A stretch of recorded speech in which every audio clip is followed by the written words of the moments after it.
ஒவ்வொருவருடைய வாழ்க்கை சூழலை பொறுத்து ஒவ்வொருவருடைய எண்ணங்கள் மாறுபடும். ஸோ எனக்கு ஏன் நெகட்டிவாகவே தாட்ஸ் இருக்குது அப்படின்னு நீங்கள் கேட்டிங்கன்னா, நீங்கள் அதை தான் பிக் பண்ணிகிட்ருக்கீங்க. நம்ம ஒவ்வொருவரும் ஒவ்வொரு நாளைக்குமே ஒரு 6000லேருந்து 7000 எண்ணங்களை கடந்து தான் போகிறோம். அதாவது ஒவ்வொரு நிமிஷத்துக்குமே 30லேருந்து 45 எண்ணங்கள் நம்ம கடந்து தான் வந்துட்ருக்கோம்.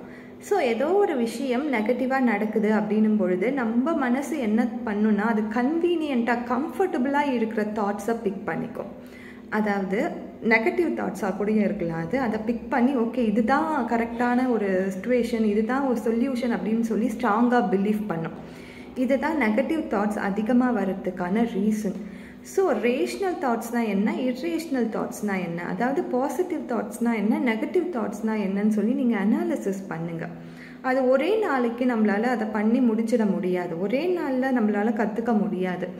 0.5% அப்படின்ற அந்த பர்சன்டேஜ்லேருந்து ஆரம்பிங்க.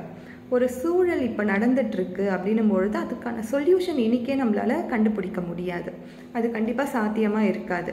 ஸோ நீங்கள் உங்களுடைய தாட்ஸை கவனிங்க. நீங்கள் கரெக்டான தாட்டை தான் பிக் பண்ணுறீங்களா அப்படின்னு சொல்லி கவனித்து பாருங்கள் லைஃப்பில். அதை ஜேர்னல் பண்ணுங்கள், ஒரு நோட்டோ இல்லைன்னா ஒரு புத்தகத்தில் எழுதி பாருங்கள். எது இருந்தாலுமே அது உங்களுக்கு லாங் டேர்முக்கான ரிசல்ட்டை கொடுக்கறதுக்கான நிறைய வாய்ப்புகள் இருக்கும். நம்ம ஒரு விஷயத்தை செயல்முறைப்படுத்தி பார்க்கும் பொழுது தான் அது ஒரு நல்ல ஒரு பெட்டர்மெண்ட்டான ரிசல்ட்டை கொடுக்கும். நான் இப்போ பேசி போட்டு நீங்கள் கேட்குறதால அது உங்களுக்கு ரிசல்ட்டு கொடுக்காது. அதை நீங்கள் ஒரு அசைன்மெண்ட்டாக எடுத்து நீங்கள் செயல்படுத்தி பாருங்கள். இப்போது ஒரு ஈவெண்ட் லைஃப்பில் நடந்துகிட்ருக்கு, ஏதோ ஒரு சூழலில் இருக்கீங்க. ஸோ உங்கள் தாட்டை கவனிங்க. அது உங்களுக்கு ரேஷ்னல் தாட்டாக இருக்கா இல்லைன்னா இர்ரேஷ்னல் தாட்டாக இருக்கா. அந்த சிச்சுவேஷனை எதிர்கொள்கிற அளவுக்கு நம்மளுக்கு இப்போ வலிமை இல்லாமல் இருக்கலாம். ஆனால் நீங்கள் உங்களுக்கான அதாவது நெகட்டிவ் தாட்ஸை டெமாலிஷ் பண்ணணும், எடுத்துடணும், பாசிட்டிவ் தாட்ஸை மட்டும்தான் நான் எடுத்துகிட்டு வரணுன்ற போது இந்த மாதிரி எக்ஸசைஸுன்றது லைஃப்பில் ஒரு நல்ல ஒரு டிரான்ஸ்ஃபர்மேஷனை கொடுக்கும். ஒரு 1/2 hour உங்களுக்கான டைமை ஸ்பெண்ட் பண்ணி அந்த ஈவெண்ட்டுக்கான உங்களுக்கு வரக்கூடிய தாட்ஸை எழுதுங்க. எழுதிட்டு அதில் இருக்க நெகட்டிவ்ஸ் எல்லாத்தையுமே ஸ்ட்ரைக் அவுட் பண்ணிவிடுங்க. அதெல்லாமே நம்மளுக்கு வேண்டாம், ரிமூவ் பண்ணிவிடுங்க. ஸோ அதில் இருக்க பாசிட்டிவ் 2 இருந்தால் கூட போதும், அதை பிலீவ் பண்ண ஆரம்பிங்க. மறுபடியும் நாளைக்கும் எழுதுங்க.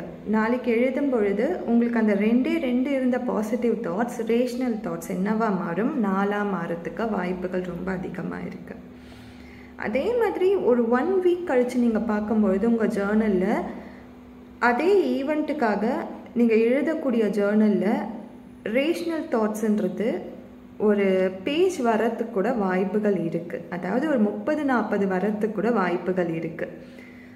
ஸோ எந்த ஒரு சிச்சுவேஷனையும் நம்மளை ஹேண்டில் பண்ணக்கூடிய ஒரு வலிமை நம்மளுக்கு வேணும்னா நம்ம தாட்ஸை நம்ம ரேஷ்னலாக வச்சுக்கிறதுக்கு பழகிக்கணும், பாசிட்டிவாக வச்சுக்கிறதுக்கு பழகிக்கணும். ஸோ இந்த டெக்னிக் உங்களுக்கு கண்டிப்பாக ஒரு பெட்டரான ரிசல்ட்டை கொடுக்கறதுக்கான சான்சஸ் ரொம்ப அதிகமாக இருக்குது. இது ப்ரூவன் டெக்னிக்கும் கூட. இப்போது உங்களுக்கு ஏதோ ஒரு பேடான சிச்சுவேஷன் நடந்துகிட்ருக்கு, நீங்கள் அதுலேருந்து வெளியில் வர்றதுக்கான சான்சஸை தேடிட்டுருக்கீங்க அப்படின்னுக்கும்போது ஃபஸ்ட்டு ஜேர்னல் எழுதுங்க. எதுக்கு இந்த ஈவெண்ட் நம்மளுக்கு இவ்வளோ கஷ்டத்தை கொடுக்குது, அதில் இருக்க நெகட்டிவ் பாசிட்டிவ்.